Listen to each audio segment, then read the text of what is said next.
आरती जोड़ लगाना है, आप फ्लेयरिंग करेंगे। फ्लेयरिंग, इस फ्लेयरिंग के अमल को क्या कहते हैं? वो सवाल करते हैं कि बराज फिटिंग किसे कहते हैं। बराज फिटिंग से क्या बरात है? बराज पित्तल, जहाँ पे सर पित्तल की फिटिंग इस्तेमाल हो वो बराज फिटिंग है। जहाँ पर पित्तल की फिटिंग हो वो बराज फिटिंग है। क्योंकि कहते हैं बराज फिटिंग किसे कहते हैं? बराज फिटिंग उसे कहते हैं जिसमें आपकी पित्तल की फिटिंग इस्तेमाल की जाए, बराज फिटिंग। फिर अगला सवाल किया जाता है फ्लेयरिंग करते वक्त, थ्योरी का सवाल है। फ्लेयरिंग करते वक्त ट्यूब को एनवल से कितना ऊपर रखना चाहिए? उन्हें बताएंगे सर ज़्यादा से ज़्यादा 1/8 इंच, ज़्यादा से ज़्यादा 1/8 इंच आपने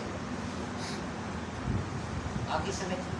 तो इस तरीके से ये आपसे सवाल कीजिए। फ्लेयर नट डाल लेना ज़रूरी है। फ्लेयर नट नहीं डालेंगे तो आप फ्लेयर फजूल है, वो किसी काम का नहीं है, क्योंकि ऊपर तो फ्लेयर नहीं डाल सकता।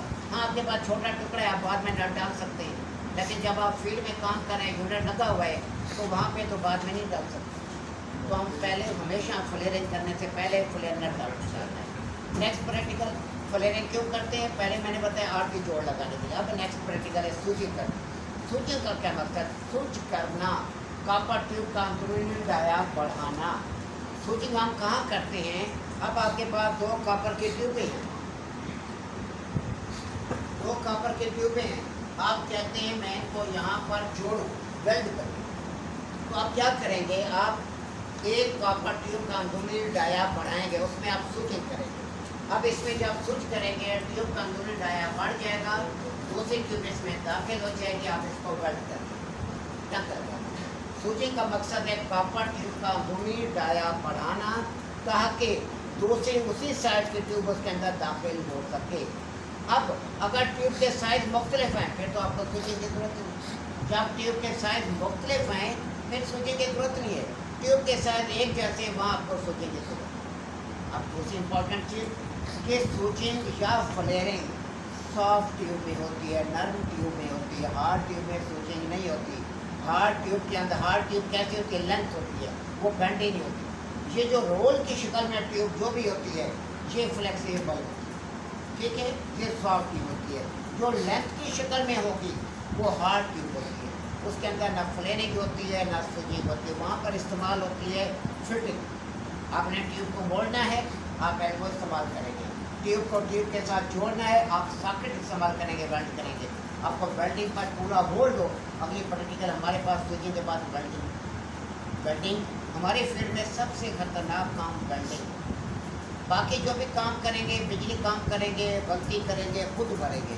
वेल्डिंग में बाकी सारे इदारे को ले डूबेंगे, क्योंकि ब्लास्ट होगा, बिल्डिंग ही ना बचेगी ना आप बचेगी, कोई भी नहीं बचेगा। इसमें बहुत ज़्यादा केयर करनी होती है। मैं कल मंगवा रहा था फ्लैश बैक रजिस्टर, कि जो फ्लैश को बैक ना होने दे रजिस्टर, लेकिन इस जो हम टार्च से इस्तेमाल करते हैं इस साइज का निकला, वरना इसकी ताकि बैक हमारे पास ना जाए, सेफ्टी असल है। दूसरा, हमारे मेथड को फॉलो करना होता है। आप गलती करेंगे तो फिर कोई भी नहीं बचेगा।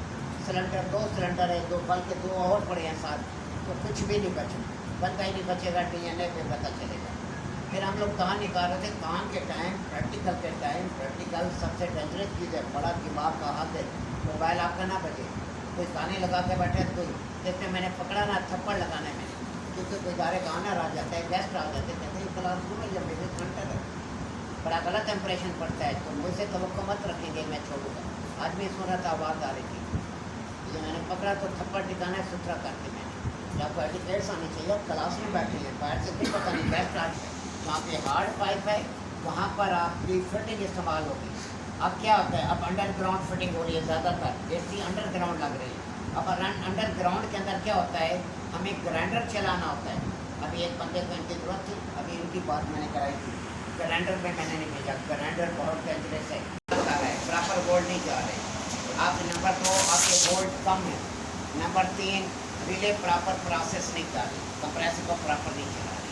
नंबर 4 आपका फ्रिज अनबैलेंस पड़ा हुआ है, चौकी के ऊपर बैलेंस नहीं है, जहाँ भी आपने रखा हुआ है अनबैलेंस है, फिर वेबरेट करें, वरना नहीं है। ज़्यादा जो इशू आते हैं वोल्टेज और रिले की प्रॉब्लम है, जो कंप्रेसर को चलाते हैं। ये टॉपिक आ गया है। उसके ऊपर जब हरारत बैरोनी टेम्परेचर असरअंदाज होता है ना, यह नाजुक होता है, ये गलना शुरू हो जाता है, गल के खत्म। कोई भी हमने अगर यूज़ किया